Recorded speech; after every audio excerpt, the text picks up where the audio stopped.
AR Rahman ప్రముఖ music director లేటెస్ట్గా బీబీసీకి ఇచ్చిన ఒక ఇంటర్వ్యూలో, అది కూడా పాకిస్తాన్ సంతతికి చెందిన హరుణ్ రషీద్ అనే జర్నలిస్ట్కి ఇచ్చిన ఇంటర్వ్యూలో అవాకులు జవాకులు పేలాడు. ఈ దేశం గురించి కూడా ప్రపంచం దృష్టిలో తప్పుగా వెళ్ళేలాగా, మెసేజ్ వెళ్ళేలాగా మతం కార్డుని వాడి మాట్లాడాడు. బాలీవుడ్లో గత 8 సంవత్సరాల నుంచి తనకు అవకాశాలు ఇవ్వట్లేదని, దానికి కారణం మతం కూడా అయి ఉండొచ్చు అని మాట్లాడాడు. ఈ చేతకాని మ్యూజిక్ డైరెక్టర్ ఎంతమందిని ఇబ్బంది పెట్టాడో లెక్కే లేదు అసలు. ఒక టైంలో తెలుగులో, తమిళ్లో, హిందీలో అన్నిట్లోనూ నెంబర్ 1గా ఉన్న ఈ మ్యూజిక్ డైరెక్టర్ మరి ఆ రోజు మాట్లాడలేదు, ఆ రోజు మతం గురించి మాట్లాడలేదు. ఆ రోజు ఇదే మతంలో ఉన్నాడు, ఈరోజు అదే మతంలో ఉన్నాడు. ఆ రోజు పని ఉన్నప్పుడు ఏం మాట్లాడకుండా ఈరోజు వెనకబడిపోయి, పోటీలో వెనకబడిపోయి, ఈ రోజున్న కాంపిటీషన్లో సరైన మ్యూజిక్ ఇవ్వలేక, గతంలో ఎంతోమందిని బాధ పెట్టడం వల్ల వాళ్ళందరూ ఇతనితో బాధలు పడలేక నెలల తరబడి మ్యూజిక్ ఇవ్వకుండా ఇబ్బందులు పెట్టి, డబ్బులు తీసుకుని కూడా ఇబ్బందులు పెట్టి, ఇలాంటివన్నీ చేసిన తర్వాత అతన్ని బాధలు పడలేక అతను వదిలించుకుంటే ఇప్పుడు మతం కార్డు విక్టిమ్ కార్డుగా వాడుతున్నాడు. అది కాకుండా సరే రాజకీయాలు మాట్లాడాడు. గత 8 సంవత్సరాల క్రితం ఏదో రాజకీయం మారడం వల్ల తనకి అవకాశాలు రావట్లేదని. అంటే ఈ దేశంలో ఏదైతే పార్టీ అధికారంలో, ఆ పార్టీ మతపరంగా తనని తొక్కేస్తోంది అన్న ఉద్దేశం వచ్చేలాగా మాట్లాడాడు. సరే, రాజకీయంగా అతను ఏదైనా మాట్లాడుకోవచ్చు, మనకు సంబంధం లేదు. కానీ మతాన్ని అడ్డం పెట్టి మాట్లాడడం అనేది ఎట్టి పరిస్థితుల్లో యాక్సెప్టబుల్ కాదు.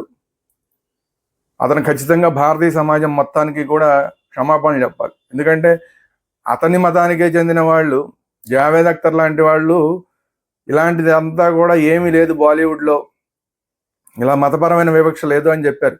మతపరమైన వివక్ష ఉంటే అసలు దిలీప్ కుమార్ అంత సూపర్ స్టార్ అయ్యేవాడు కాదు. దిలీప్ కుమార్ అనే అతను పాకిస్తాన్లో పుట్టి పెరిగిన వ్యక్తి. దిలీప్ కుమార్ అని పేరు మార్చుకుని బాలీవుడ్లోకి వచ్చాడు, ముస్లిం వ్యక్తి. అతన్ని సూపర్ స్టార్గా చేశారు. ఈ రోజున్న అమీర్ ఖాన్, షారుఖ్ ఖాన్, సల్మాన్ ఖాన్, ఖాన్ త్రయం ఈ రోజుకి కూడా బాలీవుడ్ని వెళ్తున్నారు. నిజంగా మతపరంగా చూస్తే బాలీవుడ్లో మరి వాళ్ళకి అవకాశాలే రాకూడదు. సో ఇతను విక్టిమ్ కార్డ్ని ఉపయోగిస్తూ, అది పాకిస్తాన్కి సంబంధించిన జాతికి సంబంధించిన వ్యక్తికి, అది కూడా బీబీసీలో ఇంటర్వ్యూ ఇస్తూ మతాన్ని తీసుకొచ్చి మాట్లాడాడంటే ఇందులో ఒక కుట్ర కోణం దాగి ఉంది. భారతీయ సమాజాన్ని మొత్తం దోషిగా చూపించే, ప్రపంచం ముందు దోషిగా చూపించే కుట్ర దాగుందని మాకు అనుమానంగా ఉంది. అది కాకుండా చావా సినిమా గురించి అవాకులు చవాకులు పెళ్ళాడు. అది ఒక మతానికి వ్యతిరేకంగా తీసిన సినిమా అని మాట్లాడాడు. అంతకుముందు హిందువుల మీద మొఘలాయులు చేసిన దాడులు, వాళ్ళు చేసిన దుష్కర్మలు మరి ఇతనికి కనబడలేదు. ఆ సినిమా మాత్రం ఒక మతానికి సంబంధించి వ్యతిరేకంగా తీసిన సినిమా అని మాట్లాడాడు. ఇది ఒక కుట్ర. అలాగే కంగనా రనౌత్ ఒక సినిమాకి ఇతనికి ఆఫర్ చేస్తే, సినిమా మ్యూజిక్ డైరెక్టర్గా ఆఫర్ చేస్తే, ఎమర్జెన్సీ సినిమా అనుకుంటా బహుశా, దాన్ని ఇతను రిజెక్ట్ చేశాడు. ఎందుకంటే ఇది ప్రోపగాండా, ఈ అమ్మాయి సొంత ప్రోపగాండా కోసం సినిమాని వాడుకుంటోందని మాట్లాడి ఆ సినిమాని రిజెక్ట్ చేశాడు. అంటే ఎంత ఇతని ప్రవర్తన చాలా దారుణంగా ఉంది. ఈ దేశంలో ఎమర్జెన్సీకి అనుకూలన్నమాట ఇతను. ఆ రోజు ఇందిరాగాంధీ చేసిన విధించిన ఎమర్జెన్సీకి ఇతను అనుకూలం అనమాట. అంటే అణిచివేత విధానాలు ఏవైతే ఆ రోజు జరిగినాయో వాటికి అనుకూలం అనమాట ఇతను. సో ఇలాంటి వ్యక్తిని అసలు బాలీవుడ్లో కాదు, మొత్తం తమిళ ఇండస్ట్రీలోనూ, తెలుగు ఇండస్ట్రీలోనూ కూడా ఇతన్ని బ్యాన్ చేయాలి.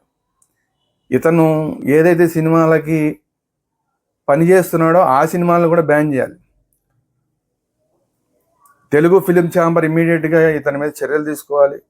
తెలుగు ఫిలిం ఛాంబర్ మాత్రమే కాదు, నేషనల్ ఫిలిం ఛాంబర్ ఏదైతే ఉందో మొత్తం దేశవ్యాప్తంగా ఇతను మతపరమైన విభజనని ఫిల్మ్ ఇండస్ట్రీలో తీసుకొచ్చే ప్రయత్నాలు చేస్తున్నాడు. ఫిల్మ్ ఇండస్ట్రీలో మాత్రమే కాకుండా ఇతను బీబీసీకి ఇంటర్వ్యూ ఇవ్వడం ద్వారా, అది కూడా పాకిస్తాన్కి చెందిన వ్యక్తికి ఇంటర్వ్యూ ఇవ్వడం ద్వారా ఒక రాంగ్ మెసేజ్ని ప్రపంచవ్యాప్తంగా పంపించే ప్రయత్నం ఇతను చేస్తున్నాడు. ఎందుకంటే తనకు ఆస్కార్ ఉంది కాబట్టి ఆ ఆస్కార్ని అడ్డం పెట్టుకుని ప్రపంచం మొత్తం ఇతను మాట వింటారు కాబట్టి దాన్ని అడ్డం పెట్టుకుని మొత్తం భారతదేశాన్ని దుర్మార్గంగా చిత్రీకరించే ప్రయత్నం ఇతను చేస్తున్నట్టు కనబడుతుంది. కాబట్టి అన్ని సినిమా ఇండస్ట్రీలు కూడా ఇతన్ని ఖచ్చితంగా బ్యాన్ చేయాలి. ఇతని సినిమాలు కూడా ప్రజలు బ్యాన్ చేయాలి. పైగా ఇంకొక విషయం ఏంటంటే, చిన్నప్పుడు నేను బ్రాహ్మణ స్కూల్లో చదువుకున్నా అంటున్నాడు. అసలు బ్రాహ్మణ స్కూల్ అంటూ ఉండవు. మరి ఇతనికి ఎవడు నేర్పాడు కానీ బ్రాహ్మణ స్కూళ్ళు, కమ్మ స్కూళ్ళు, కాపు స్కూళ్ళు, రెడ్డి స్కూళ్ళు అంటూ ఉండవన్న విషయం ఇతనికి తెలియదు. ఏదో నోటికి వచ్చినట్టు దాన్ని ఉపయోగించడం, బ్రాహ్మణ అనే మాటను ఉపయోగించడం ద్వారా ఒక రాంగ్ మెసేజ్ని భారతీయ సమాజానికి అలాగే ఇంటర్నేషనల్ సమాజానికి ఇచ్చే ప్రయత్నం ఇతను చేస్తున్నాడు. తను ముస్లిం అయి ఉండి కూడా ఈరోజు రామాయణం సినిమాకి మ్యూజిక్ చేస్తానని గొప్పగా చెప్తున్నాడు. అసలు నీకు ఏం అధికారం ఉంది?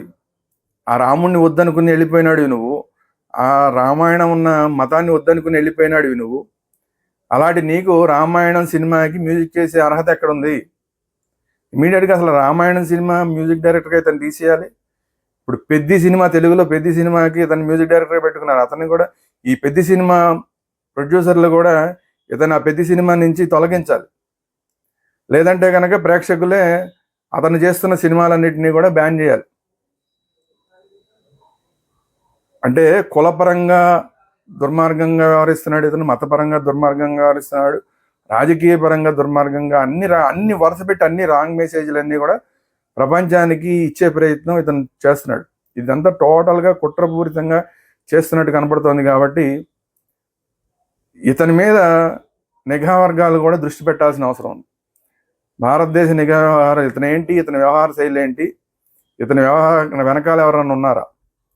ఎందుకంటే చాలామంది ఇలాంటి వాళ్ళు గతంలో వాళ్ళు సంపాదించుకోవాల్సినంత సంపాదించుకుని ఆ తర్వాత ఈ విక్టిమ్ కార్డు కింద మతం కార్డును ఉపయోగించుకున్నారు గతంలో.